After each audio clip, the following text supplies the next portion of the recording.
অমলাংশু চট্টরাজকে আপনারা চেনেন না, চিনবার কথাও নয়। তিনি একজন পার্ট টাইমের পদ্যকার ও নিরীহ চরিত্রের ভদ্রলোক। এখানে ওখানে তাঁর গুটিকয় পদ্য ইতিমধ্যে ছেপে বেরিয়েছে বটে, কিন্তু তার কোনোটাই কিছু আহামরি ব্যাপার হয়ে ওঠেনি। আর তাছাড়া তিনি যে আপাদমস্তক কাব্য ভাবনায় নিমগ্ন একজন মানুষ, এমন কথা কেউ বলবে না। আর পাঁচজন সাধারণ মানুষের মতোই কখনো তিনি ভেতর বাড়ির বাসিন্দা, আর কখনো তিনি বাইরে বাইরে ঘুরে বেড়ান। কখনো তার ভুরু একটু বেঁকে যায়, আর কখনো তার মনে হয় ভাগ্যিস জন্মেছিলেন, নইলে আজকের এই টকটকে লাল সূর্যোদয় তার দেখাই হতো না। কখনো তিনি 7 বাসি কাপড় পরে দিনের পর দিন দাড়ি না কামিয়েও দিব্যি চালিয়ে নেন। আর কখনো তিনি আরং ধোলাই ধুতির উপরে পাট ভাঙা পাঞ্জাবি চড়িয়ে কানের লতিতে অল্প একটু আতর ছুঁইয়ে হাতে একটা সিল্কের ফিতে বাঁধা প্যাকেট ঝুলিয়ে নেমন্তন্ন রাখতে যান। ঠিক তেমনি কখনো তিনি কবিতার মধ্যে থাকেন, আর কখনো তিনি থাকেন না। আজ সকালে তিনি কবিতার মধ্যে ছিলেন না, অর্থাৎ তিনি ভালোই ছিলেন। ভোরবেলায় ঘুম থেকে উঠেছিলেন, আর বেলা একটু বারবার পরে থলি হাতে বাজারের পথে হাঁটতে হাঁটতে ভাবছিলেন যে মৌরলার একটা লম্বা ঝোলের ব্যবস্থা হলে নেহাত মন্দ হয় না। কিন্তু 250 গ্রাম মাছের ওজনে কোনো কারচুপি হচ্ছে কিনা সেটা বুঝবার জন্য অমলাংশু যখন কাঁটার দিকে খুব খড় নজর তাকিয়েছিলেন, ঠিক তখনই তার পাশে দাঁড়ানো 2 ভদ্রলোকের বাক্যালাপ তার কানের মধ্যে ঢুকে পড়ে। একজন বলছিলেন যে জিনিসপত্রের দাম যেভাবে বাড়ছে তাতে এখন পাগলের সংখ্যা ক্রমেই বেড়ে যাবে। শুনে দ্বিতীয় ভদ্রলোক একটুও না হেসে খুব গম্ভীর গলায় মন্তব্য করলেন, এই সমাজে পাগল হয়েও নিস্তার নেই। অমলাংশু চমকে যান, কেননা কথাটা কানে যেতেই 25 বছর আগের একটা দৃশ্য হঠাৎ তার চোখের সামনে ভেসে ওঠে।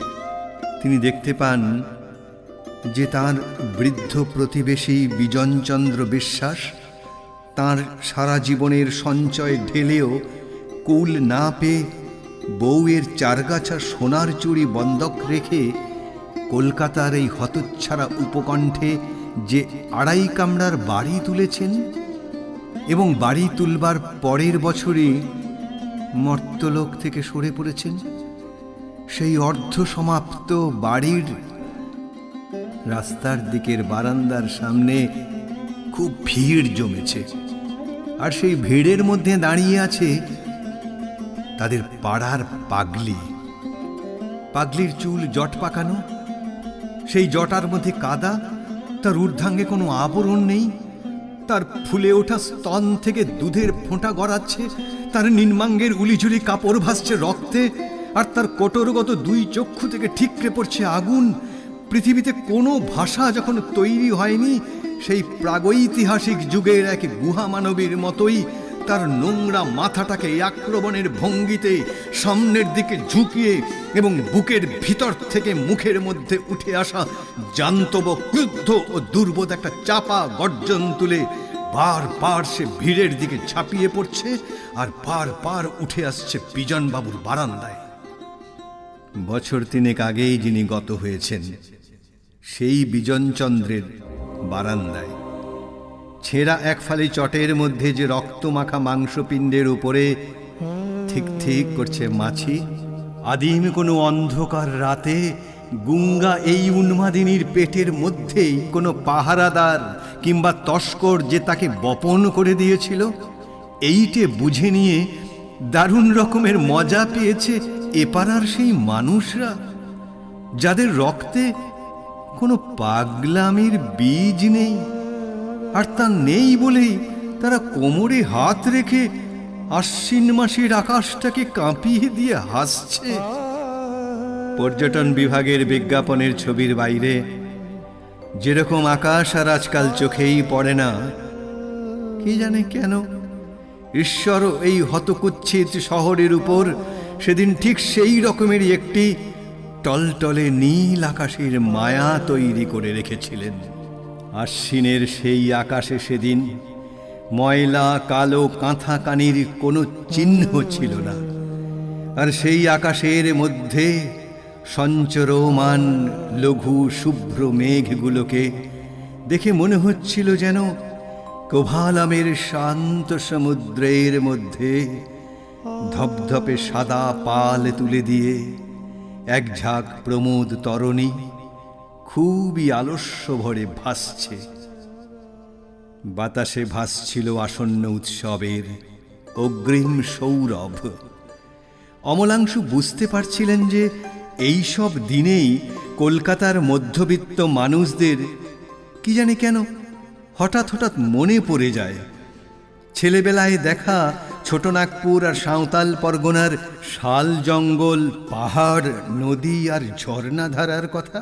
অথচ ঠিক এই সময়েই আশ্বিনের ঝকঝকে নীল আকাশের তলায় এক গুঙ্গা অবোধ উন্মাদিনী ও তার সদ্যজাত রক্তমাখা মাংসপিণ্ডটিকে নিয়ে সুস্থ মস্তিষ্কের শহরে বাবুরা দুর্দান্ত এক মজার খেলায় মেতে উঠেছে।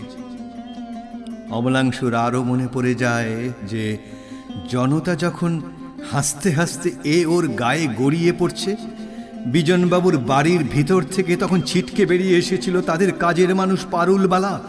বারান্দায় যে রক্তপিণ্ডটা মাঝে মাঝে নড়ে উঠছিল, একটা ন্যাকড়ায় জড়িয়ে সেটাকে কোলে তুলে নিয়ে ভিড়ের দিকে একদলা থুতু ছুঁড়ে দিয়ে সে চেঁচিয়ে বলে উঠেছিল, নিস্তার নেই গো বাবু মশাইরা, এই তোমাদের বাঘ সিংগিতে ভরা জঙ্গলের মধ্যে পাগলদেরও নিস্তার নেই।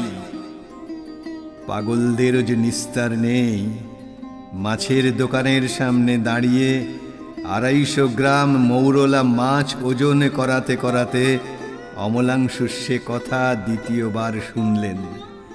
আর তৎক্ষণাৎ তাঁর মনে পড়ে গেল 25 বছর আগেকার সেই শরৎ সকালের দৃশ্য।